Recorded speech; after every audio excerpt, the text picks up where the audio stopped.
Good evening, good morning, good night, good second breakfast, whenever you are, wherever you are. My name is Laura Gonzalez, and I welcome you to Lunatic Mondays on CSMP, the Circle Sanctuary Network podcast. Tonight, we have an author that I'm dying to dive into their brain. Her name is Jenna Tellendrew. I knew I was going to butcher that. She's from New York. She holds a master's in Celtic Studies from the University of Wales. Trinity State St. David, and has a bachelor's degree in archaeology. She founded the Sisterhood of Avalon in 1995 and serves as the academic dean of the Avalonian Theological Seminary. Jenna hosts residential training retreats around North America and the UK, presents internationally at conferences and festivals, teaches online workshops and immersion programs, and facilitates pilgrimages to sacred sites in the British Isles and Ireland through the Mythic Seeker Tours.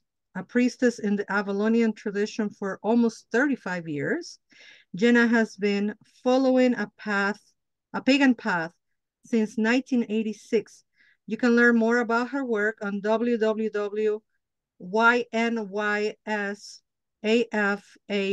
www.ynysafallon.com and www.sisterhoodofavalon.org. And I needed to spell that because I have no idea what that spells. Welcome, Jenna, to the show. Thank you for accepting coming to Lunatic Mondays. How are you? Thank you for having me, Laura. And I apologize for making that so difficult. All of the Welsh words are very difficult. Believe me, I understand. Next time, I'm going to ask you to read the name of the Aztec gods and goddesses, and I then won't be able we'll to be do that. even. Welcome to the show. How are you today? And it's our first time meeting in person, so It I'm is. very happy to have you on the show. Um, how's it going? Since you have, this book out is so fantastic.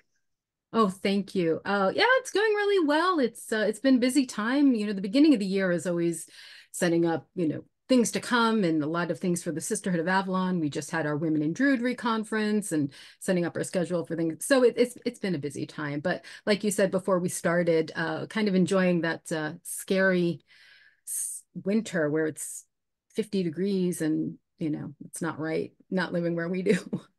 Scary good weather, I call it. And It's it very good is, weather. yeah, I mean, it's good because it feels good. I mean, Hmm. I'm wearing short sleeves, but it is really Hmm. not the best thing that is happening to our earth. And Hmm. speaking of earth and goddess, obviously, I heard it say by somebody not too long ago, the origin story. So, Jenna, for people that don't know you, what is your origin story? How did you get into paganism and more particularly the goddess path? So I was bitten by a radioactive Greek mythology book when I was in elementary school. And so yeah, no. Yeah, that's it. I when I was young, I loved mythology. I remember wishing I lived in the past so that I could worship, you know, Artemis and Athena and it wasn't until I was 16 that I discovered through the Women's Spirituality book by Diane Stein that there were people here and now and today who were worshiping the goddess. Before I just thought it was, wow, that would have been nice. So it was very exciting. I am an older person, so we didn't, this is in the age before the internet, back in 1986. So because I was born and raised in New York City. There was pagan and witch communities. There I was able to connect. So I joined a coven when I was 18. It was a Gardnerian kind of offshoot. And but yeah, but I've always loved the Celtic mythos. I loved Arthurian tradition. I was a very precocious reader. And so when I found the Mists of Avalon, it actually found me. Because it came in the mail. I was in one of those book clubs where you're supposed to mark the X and send the thing back, or you get it automatically. Well, I didn't do that. And so it arrived, this giant hardcover book, and I was like, I got this. I was 13 and I loved it. And so, and I'd been reading tons of Arthurian stuff too. So it was just kismet. And yeah, so that is really what got me started down the path. And I didn't look back. That is a wonderful story because I think in retrospect you can say the goddess sent it to you, right? The book. Like she's like, okay, you're one of mine. Here's the book. Here's the book. And that book is so I mean, there are a lot of we know a lot of problematic things about Marion Zimmer Bradley now. Yes, we Um, know that. so yeah, so th there's that sadness, but I think a lot of people who came into goddess spirituality or paganism, witchcraft, Wicca in my, generation, that book was kind of like the portal of entry. Again, there was no internet. So even if they weren't doing Avalon things, they were certainly, goddess worship came to the forefront at that time. So it was very influential. So a lot of sadness around all of that Yeah. and not so good stuff. They say never meet your heroes, right? And Mm that's kind of -hmm. one of those moments where we cannot undo the things that some of -hmm. our elders have done or said, and we can only do better because we know better That's and right. move forward and pick up the mantle and continue. And I think by recognition, I love your book, and I'm I cannot not do it. My dear friend and mentor, I've been studying under him a number of times, Christopher Hughes, writes, a rich tapestry of history, fine scholarship, and the weaving of folklore, story, archaeology, and vision. This was written by Christopher Hughes, head of the Anglesey Druid Order and best-selling author, of course, part of the Llewellyn family and others. -hmm. And so for a lot of women and people that practice on the goddess tradition, the goddess religion, the goddess spirituality, the goddess philosophy, they interchange a lot of names and titles and work uh, work orders. Some call themselves witches, some call themselves priestess, some call themselves practitioners. Where you stand on that? What Um, are you? I'm I consider myself a priestess. And in my opinion, a priestess is not, it's something that you do, it's an action, it's how you move through the world, it's how you're in service. And there are a lot of ways of being in service. So Absolutely, yeah. mhm. And so you that book came to your hands. You start learning about now the goddess in Avalon. You've already known of Athena and all the Greeks and the traditional pagan. How did you actually start the practice, your personal practice? So I was studying archaeology in undergrad, and my mentor was actually from Oxford, and she was really wonderful and allowed me to go in my senior year to Glastonbury to on a trip. I was in a women's circle, and what brought us together was Avalon. But what so it was exciting for me because even then I was like, oh, I had no idea that there was a place that you could point to that had these associations. So it really kind of started me down the path of what's myth, what's history, what's legend, how do those intertwine,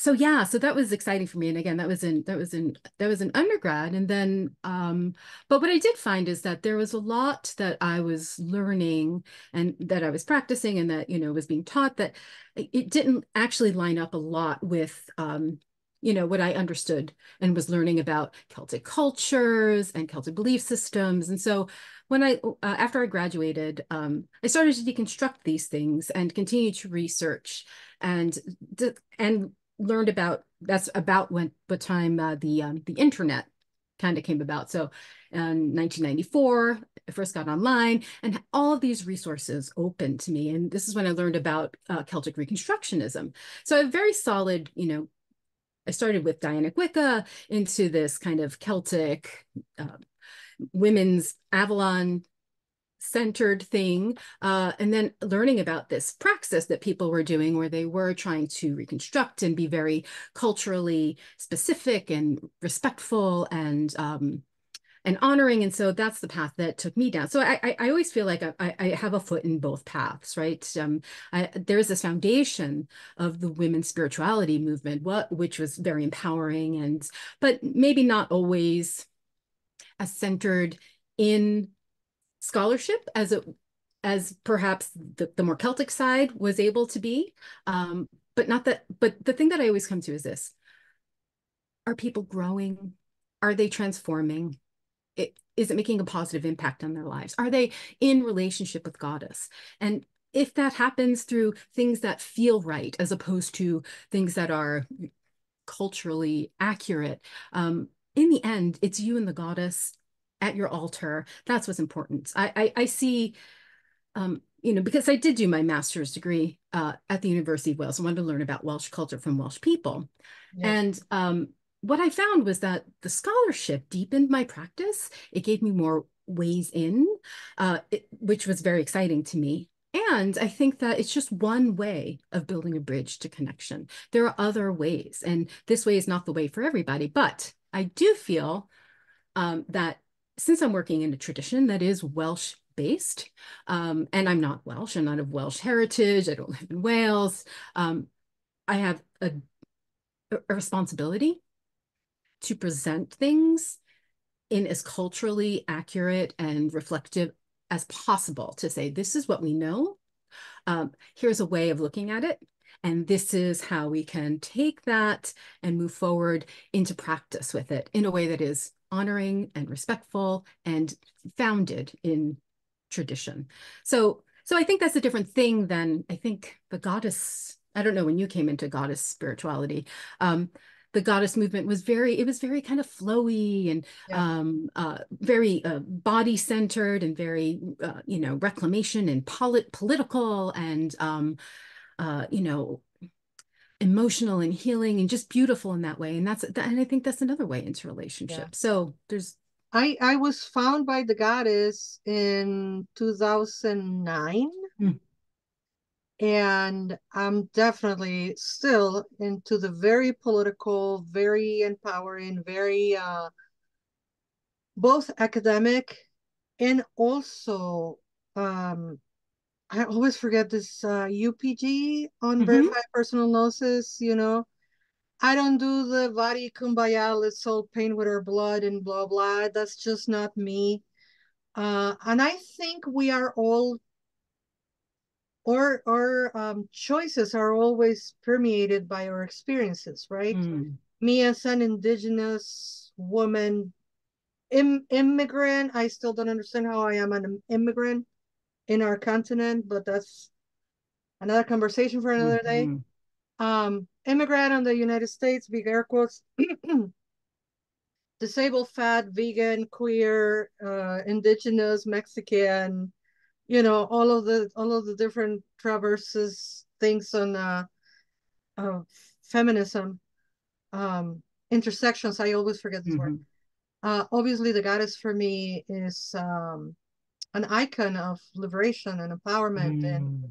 power with, not power over, Yes. and very political, very, very political. As a matter of fact, I started on January teaching a course called Decolonizing the Goddess, bringing our goddess power or goddess energy to our goddesses here in America. And when I say America, you all know I'm talking about a continent, Mhm, not a country. Country's name is United States. Here in America, we have plenty of goddesses. I don't know all of them, mhm, but I'm familiar with the ones from my tribes, from my people. So that's what I'm bringing to people. And I was, my head was bobbing so much for those who are not watching the video. When you were saying, like, if I am practicing Welsh traditions, Welsh culture, I ought to go to Wales and learn from the Welsh. mhm, The same applies for all this Mexica, Sokol, Aztec, or any other diaspora or indigenous cultures that can and should, in my opinion, blend with the goddess culture, because we do have our own goddess culture mhm, that should never be ignored or put down as a second best. The more goddesses, the better. So, you know, That's right. um, and there are some icons from the Mexican culture that have been included in, particularly like Dianic, they have the Virgin of Mhm, Guadalupe and this mhm, icon that is truly the mother of America. we used to say Latin America, but there's so many of us beyond Latin America that Mm. she's everywhere. And my goal is to still go behind that colonization. You know, who sits under the veil of the Virgin, and that is Coatlicue Mm. and other goddesses. So it is really important for me that what you mentioned about going to the source, Mhm. going to the person that has lived the experience, going to the folk knowledge, Right. right? And not only basing on academia, which what we were talking about right before we started the recording. Full disclosure, I asked Jenna about this matrilineal, matrifocal cultures, and we both mentioned immediately the work of Marija Gimbutas, or I know I butchered her name too. Please, I apologize. Mhm. Um, why is it so important that we recognize these academic bodies of work that have been done before that have been dismissed? Well, first, I just want to say that I honor you and the work that you're doing. I think it's so important. I know that having been in the paganism for more than 40 years at this point, and acknowledging its Eurocentricity and how it pulls from so many different cultures, chakras and, all kinds of, that decolonizing these practices is so, so important. And that I just thank you. I just want to, Oh, honor the work that you're doing. It's so, so important, and to bring these other divinities into the yeah. forefront. And I Mhm. don't know that anybody else has done this work, not Mhm. at least not on the Anglo community. Mhm. And I think it's important because people are running rampant with images and icons and things and concepts that they really don't understand. Mhm. So we need to go to the source. And I happen to be Mexican from Mexico. I'm not Mexican American. I'm Mexican from Mexico. I Mhm. grew up in Mexico. So, but thank you. The show is not about me. Tell us your take on academia that has been dismissed. Well, I think there are a couple of things. I mean, I have found, and perhaps because I'm during European studies, that it's been illuminating for me to see the things that I'm interested in with the Celtic culture, how these things have been studied, for over a century of academic work in there. Even though that has its own problems, but all of that to say, yes, I think that you know. Academia has its blind spots, it has its biases, it has these filters that it looks at things through. And certainly, in the 1960s, a lot of those Eurocentric, um, uh, it's like social Darwinism kind of shifts started to happen, and with cultural studies particularly. So things began to change, but I still think that there is this patriarchal mindset that underscores just the entire system of academia. And so the ways in which Gumbatis, and I guess I'm saying her name wrong, which forgive me. Can you? No, yeah, you're I, not sure. I, I heard it as Jimbutas. That's Gumbutis. how they Well, say it. I don't know. so her work was, I mean, I was studying archaeology. I have all of her books in hardcover. I mean, I love the work that she did. And the fact that in recent years, people have been, kind of deconstructing her work and evaluating it and dismissing some of it. And, I think all academics, all areas of study need to have these critical lenses put upon them. I mean, that's how we grow. That's how we, shift it. That's how, things proceed. But I think that a lot of the pieces uh, that have been levied are a reflection of this male-centered, Eurocentered lens that academia uses to evaluate things. And so to think about different ways of knowing, of different ways of, different concepts of approaching the materials, because you have material, and then you have, which is, what it is, but then how we interpret it, that's where the biases come in. So yes, I think that is definitely the Yeah. case when it comes to these things. And we have in the same things post-contact, post-colonialism, and particularly in Mexico, where all the little figurines and all the little statuettes of goddesses were all cataloged as wife of. priestess of, Mm-hmm. mother of, sister of, lover, daughter, she never Mm-hmm. she was never able to stand on Mm-hmm. herself because Mm-hmm. by their male gaze, male biases, there was no room for a woman of power. Mm-hmm. And we still are, 500 years later, we're still fighting for the ability to goddess have autonomy over our own bodies. I never thought living in the United States that we have less rights than third world, so-called third world countries.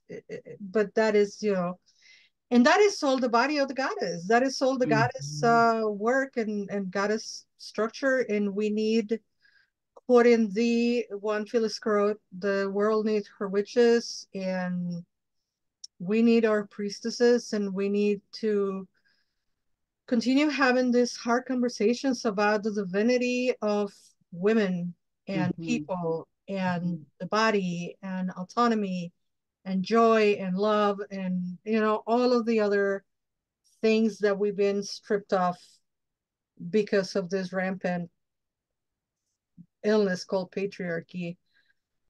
I Of agree. And I think, if I may, course. I think it ties into this idea that, how women are treated in a society, when we're commodified, when, we're there's an ownership kind of a situation. It's a reflection of how we treat all we're a resource, just like any other resource to be exploited, right?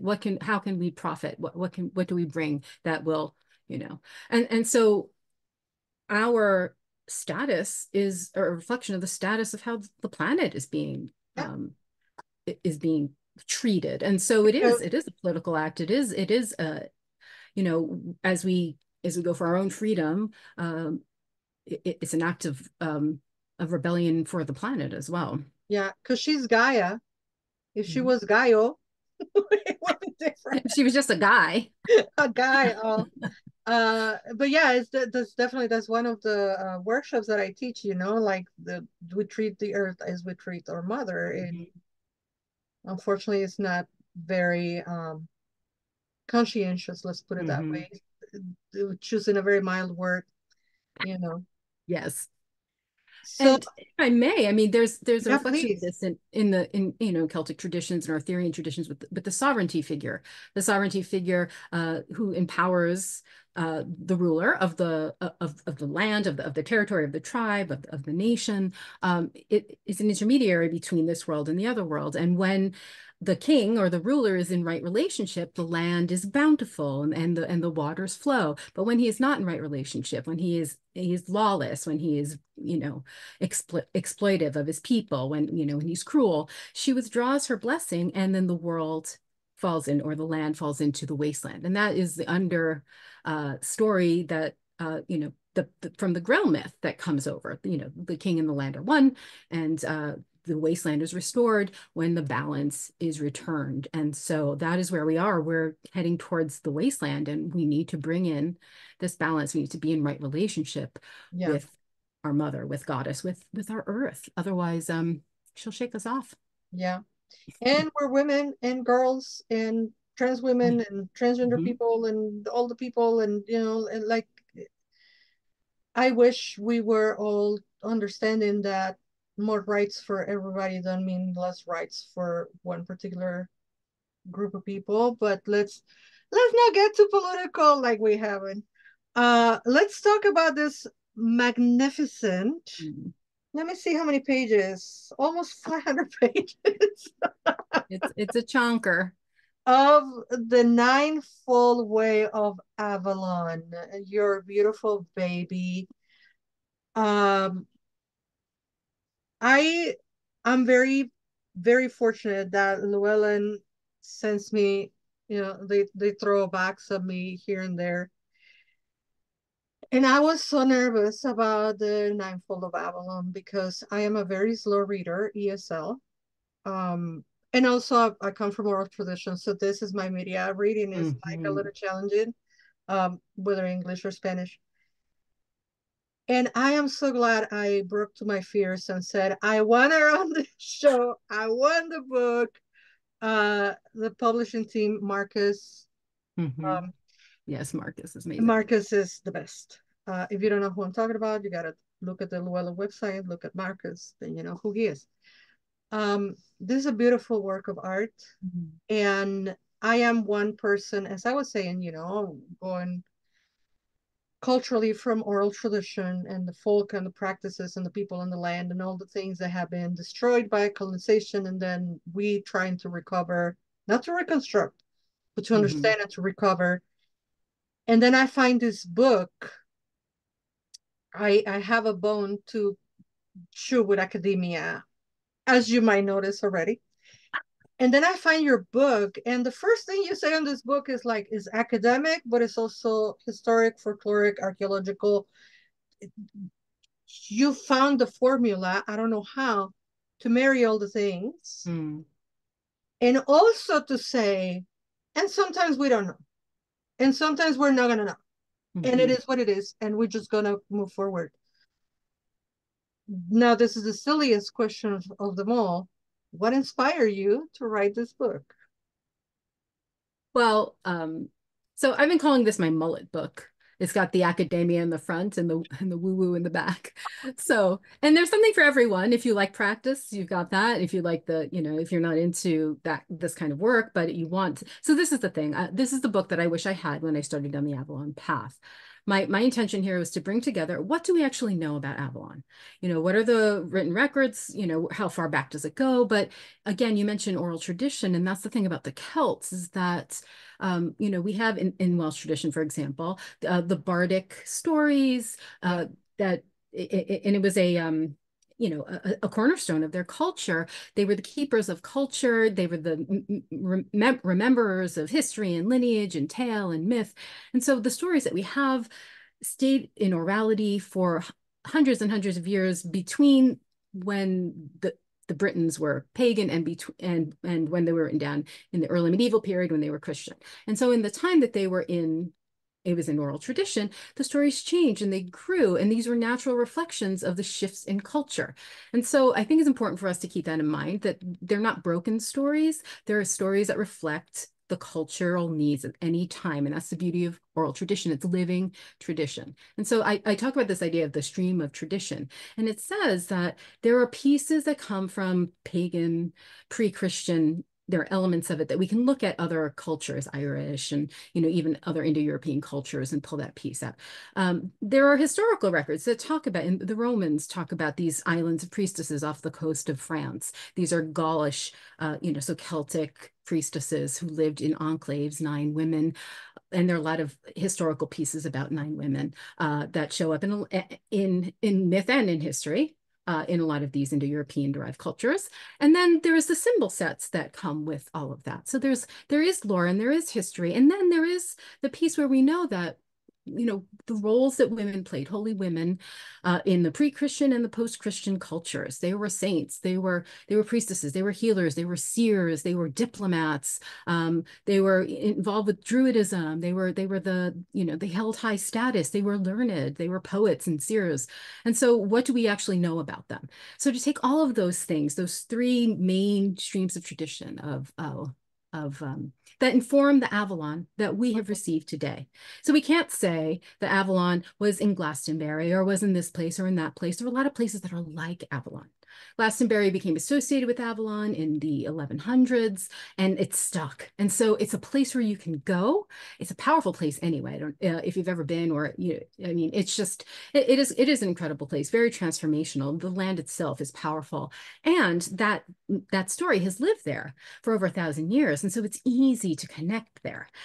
But I really do think that Avalon, in truth, never had a particular place, that it is solidly in the other world, and that there are ways that we can connect to her. And myth tells us how. There are mythic maps that show us how to get there. And so that is the piece, to be honest about what we know, to not dismiss things out of hand because they come from Christian period, because they are medieval writings, because it only comes from literature or story, because I think that's a mistake that a lot of people make. And this is where I think the fact that I was lucky enough to be able to train academically in this is to understand that story is not just about, or legends, lore, myth. It's not just about whether or not a story actually took place. That that is its power. It is also, there are pieces of culture that are preserved in tale. Even if the story itself never literally happened, the structure of the society is a reflection of the culture at the time, the belief system, what they thought about the world around them, how they interacted with the spirits and the lands. The other world is very, very prominent in Welsh tradition. So there are ways of looking at story. There are ways of tracing symbol sets back that that is illuminating. So it doesn't need to have been. We're never going to find the truth, but it doesn't mean that what is in these stories isn't true. There is so much information we can glean from it. And these pieces open us to the Awen, open us to divine inspiration, allow us to build a bridge of connection. And that is the place to start. And then where it grows from there is the work that we're doing now. Oral tradition is living tradition. And so if we tie into what was, right, understand it, really look at it, be in that flow, then the work that we do coming after within those things is part of the flow. We're moving it along. It's not supposed to be static. It's supposed to grow with us. And so I think in order for it to be a part of what was, we have to know what came before. And so I tried to do that so people didn't have to go and pull all these things and do all of this research. I tried to put it here in a way that was accessible and that the practice in the back of the mullet is founded on that. It's using those symbol sets. It's using those insights. It's using those mythic maps. So not everyone's a scholar. Like you said, not everybody likes to read, and there's nothing, inherently wrong with that. It's not, or, learning disabilities or, ESL, things like that, or it's just not your preference. Different ways of learning. And right. I think the important thing is, what is myth? And myth is what we create, the stories that we create in order to understand the world around us, right? Because right. In the Mexica culture, Will is a hummingbird and the hummingbird is Will. And that doesn't mean we Mexicas have a hummingbird in our chest. It's a metaphor. That's right. It's an allegory. It's a way to explain things that we don't have the language to explain. And it has been like that for millennia until the Phoenicians, I think, started writing things down, or the I can't remember the first people who started writing. The Sumerians. The Sumerians, thank you. And then writing came about, and now in the age of information, we kind of want to pick the bone that if it is not written, it's not right. Kind of like people say colloquially, a photo or it didn't happen. Well, there was no photos back then. There was no way to preserve the knowledge other by through singing, through dancing, through metaphors, through stories. Because if I tell you 2 + 2 is 4, you are going to get it. But if I tell you I have 2 apples and I have 2 oranges, how much fruit do I have? That's how we teach children, is through storytelling.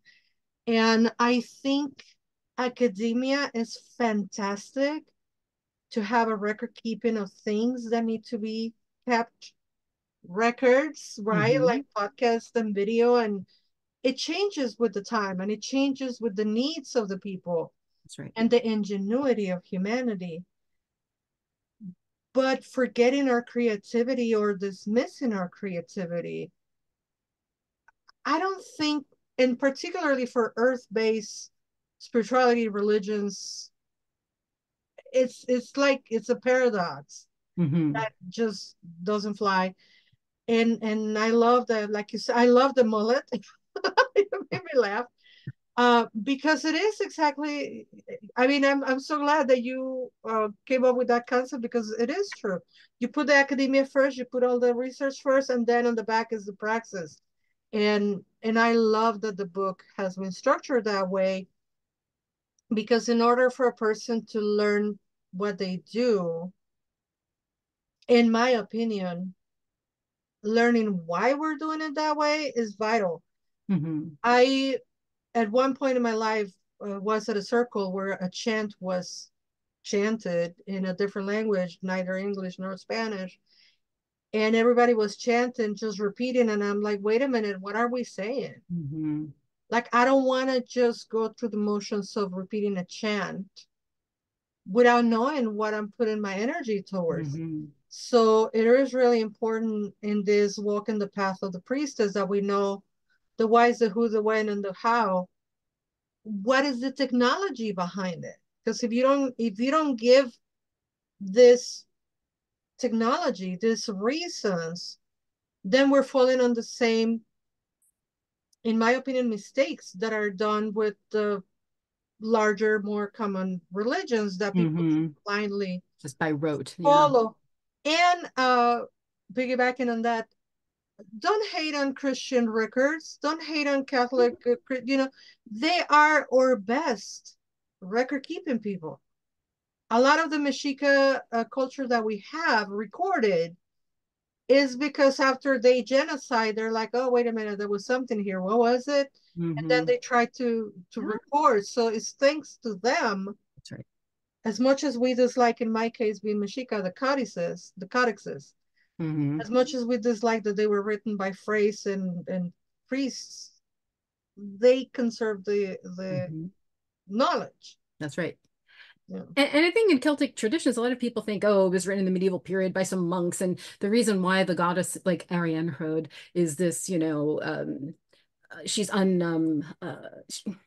like, what's her problem anyway? Like, she's just mean and she's bitchy. And why is she like that? It must be because the monks made her that way so people wouldn't worship her. But there are different stories that kind of have that piece, especially in Ireland, and hagiographies are meant to say, I'm the saint that overcame the king of the fairies. I mean, it's meant to say Christianity is stronger than paganism, but that's not what's going on with the Mabinogi, with a lot of the Welsh pieces, because um, nobody was there saying, oh, I'm going to do this. What happened is that the story stayed in orality. It shifted over time.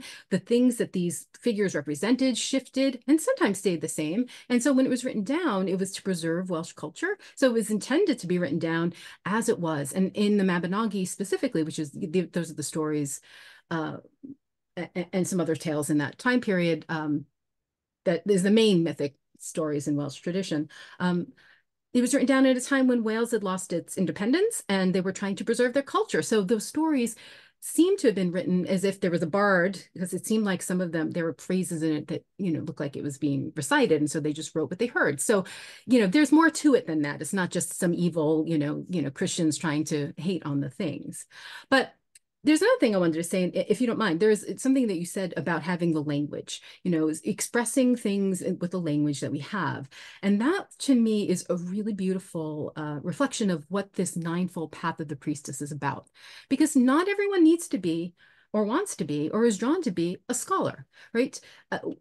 What we need to do is to find our right work in the world, our vocation, the thing that burns in our heart, to go where the awen, the divine inspiration flows. And there are many ways of priestess service. And you can understand the mysteries of the universe, come into connection with the goddess when you're observing things through the filter, through the lens of your passion. If you're an artist, you understand the language of color and form and shape, and you can understand the way the universe works in that way. If you're a physicist, you understand the ways in which, photons move and, these cosmic principles that the universe runs on, and you understand the cosmic piece in that, whether it's dance or physiology or sociology, if you're an activist, or how to build communities, how all of these things speak to us in the language that we know. So it's important for us, I think, no matter what it is, to find a devotional path, to become immersed in it in some way, find that passion, feed the flame of it. And it doesn't matter. Being a priestess isn't always just about being the ritualist or the seer or it is about so many different ways of being in service, to be in connection. Find the thing that brings you joy and allow this divine to speak to you through it. whether it's metaphor, whether it's language of the flowers or the principles of herbalism or the movements of animals, all of these things reflect the same universal truths. So find that language and tie into it. You don't have to, we're about sovereignty in our tradition. It's about finding who you are and becoming who you're meant to be, a whole person with your own agency in the world. And so it doesn't make sense to be a priestess, that to be a priestess, you must do this and this and this and this and this only. Yes, I think training is important. I think you need to learn principles. I think you need to know the technology. Wonderfully said. And then once you have all of that, then you move forward in a way that is true to who you are, that is a reflection of your work in the world. Yeah. So I just went on a tear there, but I appreciate that you said that. How you gonna serve the greater good by not deserving yourself, finding your true path. And I tell my apprentices or and whoever else want to listen to my crazy things, each witch has their niche. You Each witch. cannot Love it. have a witch, or in this case a priestess.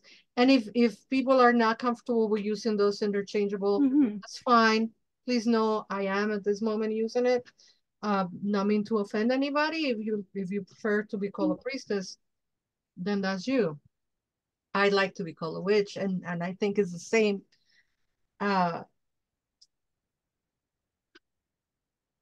What is the vocation and action towards your community? And you know, it's not a title that you wear, but it's an action that you share with your community. And with If we that look at, said, oh, sorry. I'm sorry. And with that said, not everybody is a seer. Not everybody is a ritualist, like you said, you know. And I think particularly like younger generations, they go to one extreme or the other, you know. They're like, oh, you have to do everything and you have to do it right. And you have to have 3 years or 7 years or 9 years or whatever, which is important to have a formation, but you know, there's a limit on the time. We cannot be a student all the time, though continued growth and learning is good. But then you have this like, watch my TikTok in 15 minutes, you're a priestess. So there are two extremes that I think bridging that gap and bringing it to the middle, like you don't have to be all the things, but also you cannot be it in 10 minutes. You know, there is Right. education, there is work.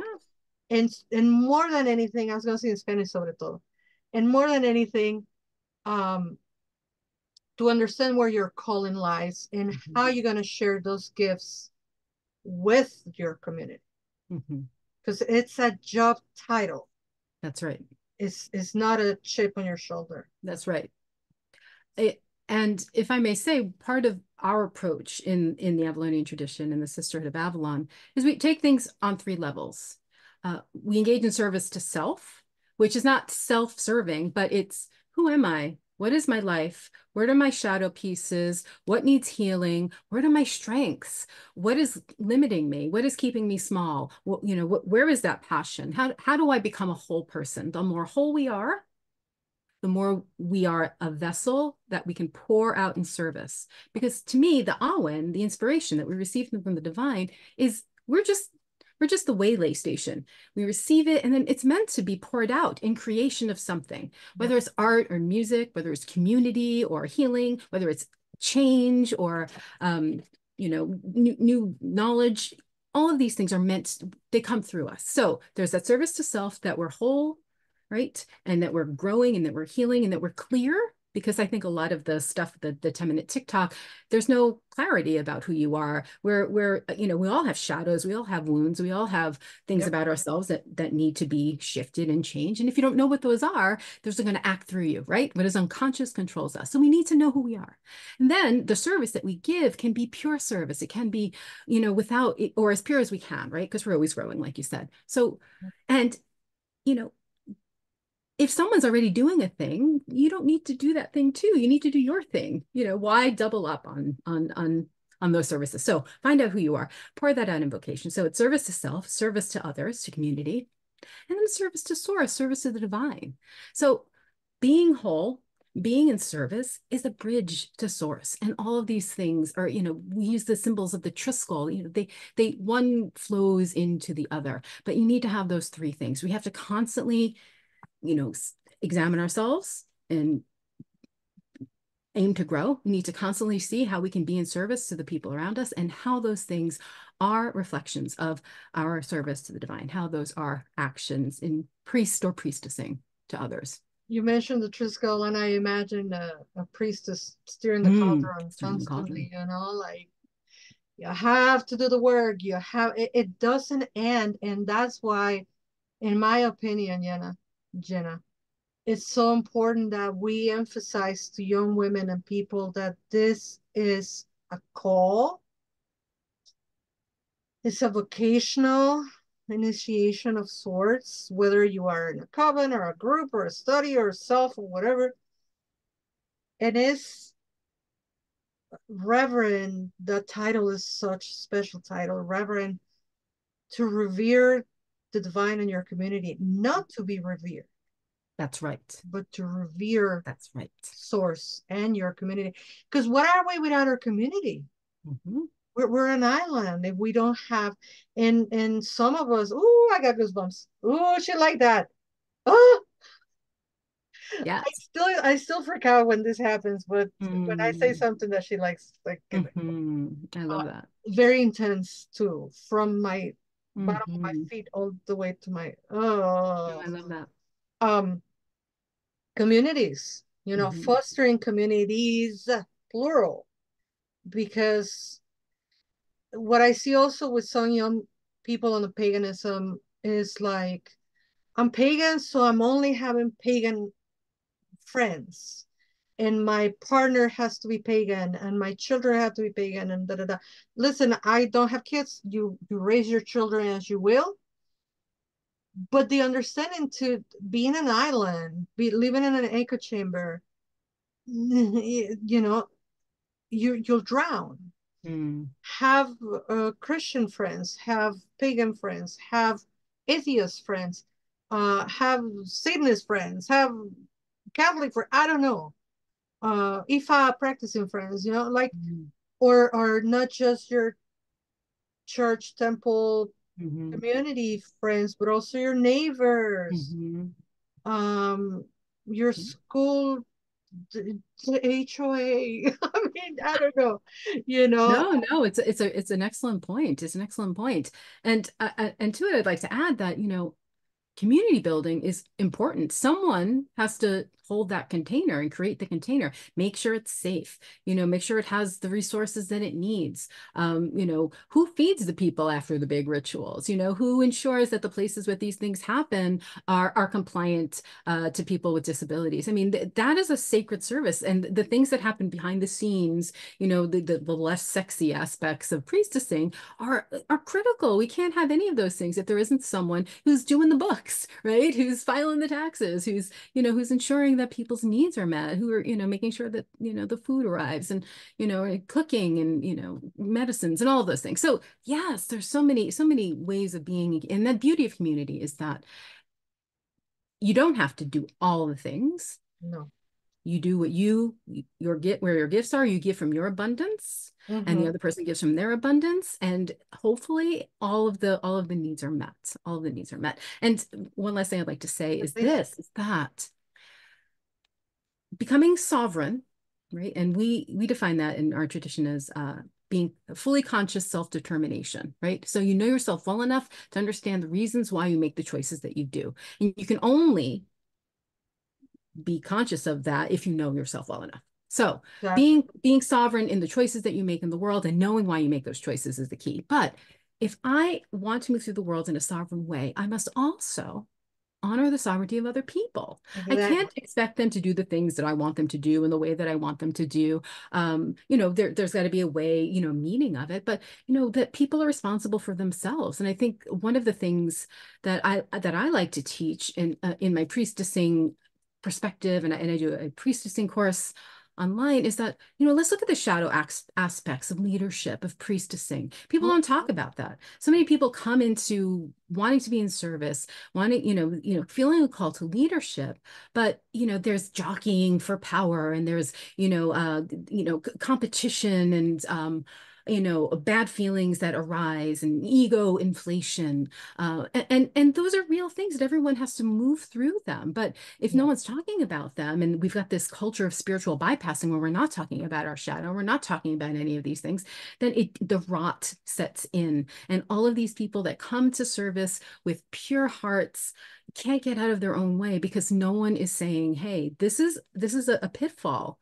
How can we address it? And so that's part of the work that I'm trying to do. How can I empower other people to be sovereign, while also being in my sovereignty? There's ways to do that. And I think it lies on the honesty.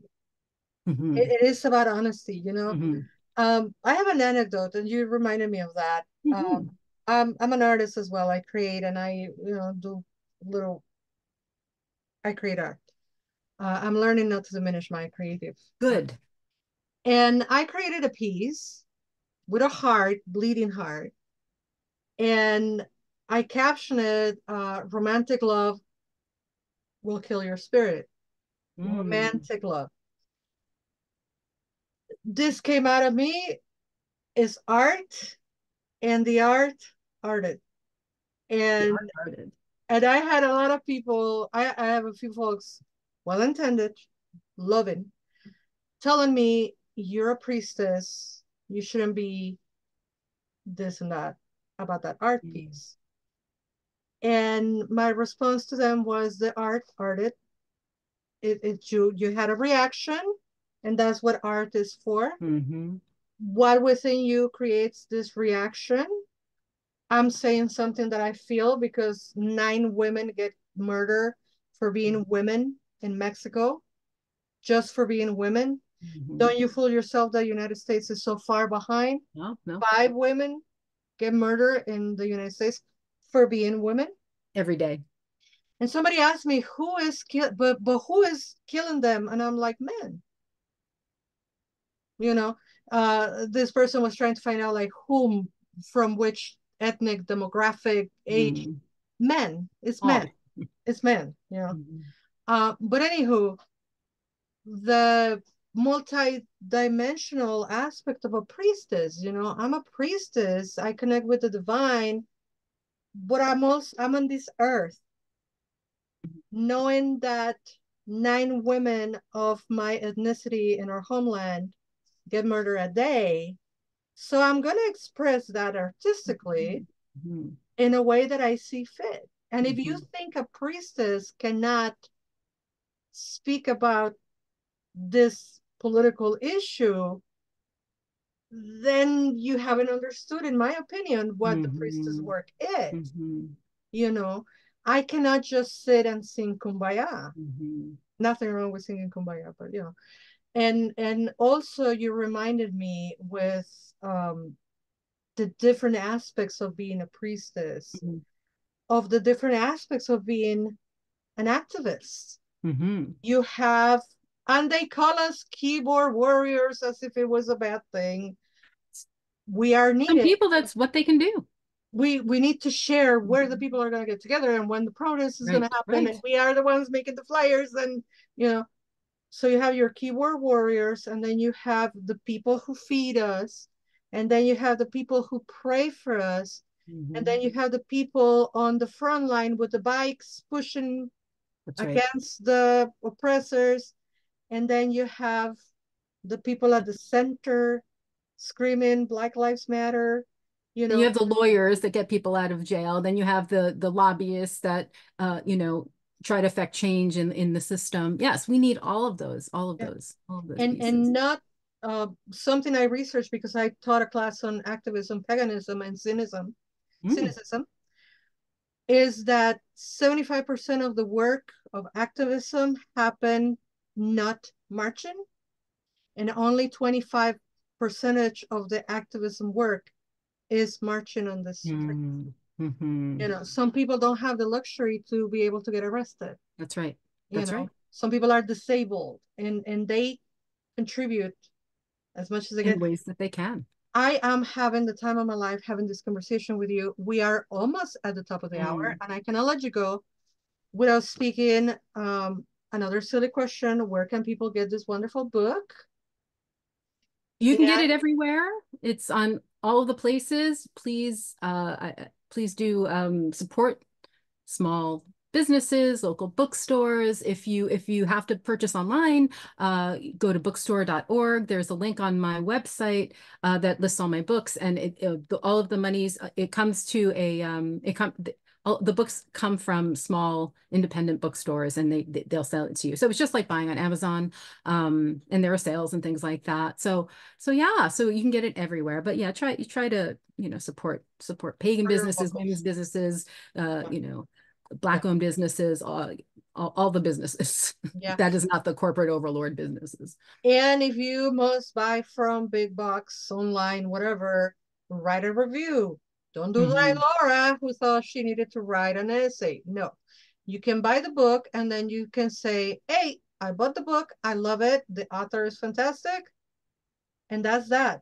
That Uh, is appreciated. And you don't even have to buy a book on the Evil A Place to leave a review there. So or you can just just go and do a review. I didn't know that. you can, they'll say, verified purchase if you bought it on Amazon, but you can also leave if you haven't Oh, I didn't know purchased it that. there. So that is great Mhm. news to Mhm. have uh, on Amazon reviews. And then there is another one, the Goodreads. Goodreads. Yeah. Goodreads helps the authors a great deal. Um, Thank you for that.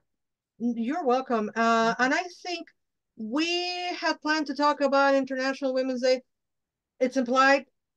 It's implied. If you didn't find it, go listen again because it is implied on everything that we said. Um, March 11th, can you believe it? Do you have any plans after tonight? Where are you going? What are you presenting? What are you teaching? What's going on? Yeah, there's a lot of things, since COVID, things have opened up a lot. So, last year I started going back to in-person events. I'll be at Sacred Space Conference in Maryland at the end of March. The Sisterhood of Avalon, we have our 10th annual AvaCon, which is an online conference. And that's the first weekend, I believe, in April. And that's a pay as you want. So, any donation is welcome. It's a fundraiser. We also, because we're so centered in, being in the culture and immersing in the sacred landscape, we host annual trips to sites in Wales and in other places in the UK. And so we have one this summer. We're going to places associated with the goddesses of the Mabinogi, and we're being in Wales, and we're being hosted for a few days on Anglesey, which is the seat of Druidism in Britain. And oh, the cats. I'm sorry. And we're going to be with Christopher Hughes and members of the Anglesey Druid Order, which I'm studying with to become a Druid with them as well. So there are a couple of spots left. I think there are only 3 or 4 left. So check that out if you feel drawn to join us. I know pilgrimage isn't something everyone can do, but if you can, it's a lasting connection that goes further than just that time. And yeah, there's so much, oh gosh, there's so much online stuff that's really accessible. So I would say go to my website, and it is inasavalon.com, which means the island of Avalon in Welsh, or my name, jenatelandrew.com. I'm sure Laura will put all the things somewhere where this video or audio will live, so you can find it. YNYSAFALLON.com. And yeah, so thank you for that. I appreciate that. Of course. Thank you. Yeah. And thank you for the opportunity to CSMP, the Circle Sanctuary Network podcast, from which I'm very, very proud and honored to be the manager. And my job is to remind you to listen to Circle Talk 2 Tuesdays a month with Deborah Rose, Circle of Nature 1 Wednesday a month with the Selena Fox, Blue Marble with Charlotte Bear on the third Friday of the month, Songs of the Pagan Tribe, second and fourth Friday of the month with Karen Green, and Paganos del Mundo, which means pagans of the world, or Paganos do Mundo in Portuguese, our podcast that is multilingual on Spanish and Portuguese with various hosts Christian Ortiz, Carolina Moore, Monica Gowin, Harwe Tuileva, Petrucia Finkler, and yours truly in Espanol. And of course, Lunatic Mondays, 2 Mondays a month. We have, Jenna, over 1,000 hours of podcasts. Wow. That we do because we love you. We don't get a cent, literally. Mm-hmm. We get this enriching, wonderful connections. Well, myself, I'm very proud to get to know my guests here in this chatting room. Same. And go and listen. You can listen, you can download, you can share, you can keep for your archives, and they are invaluable. I mean, Selena Fox, right? And the whole What can team, you right? say about Selena Fox? Selena is fantastic. And of course, if you want to follow me and support me, you can find me as Magia Cerati, Magicerati on Instagram. You can find my link tree as Magia Cerati. You can find me on Facebook, Esther by Laura Gonzalez, Blue Witch. I'm all over the place. I'm teaching classes online. I'm teaching courses online. I'm doing women's circles online and in person because we need the goddess. We need the goddess to be everywhere. So we're also doing this, the Colonizing the Goddess course. If you missed the first 3, they're available on demand. You can purchase the classes. Very affordable because I don't want to charge $80 per class. You know, they're even half of that. And support your local priestesses and witches and mentors and teachers and all of that. And Jenna, all I have to say is thank you so much for enriching this space with your wit and your wisdom and your love for the goddess. And Thank you so much for having me and for all of the beautiful work that you do. I'm touched to be here with you. Thank you. thank you. And to all our listeners, and in this case, you know, I took a shower, so we have a video as well. If you want to see us doing faces, come to YouTube to watch it. My YouTube is also Tarot by Laura, and that's where they live when the podcast produce a video. They live on my YouTube. So to all of you, thank you all for watching, for listening, and for existing, for seeing the goddess in you. And until we meet again, never forget that you are loved. Bye-bye.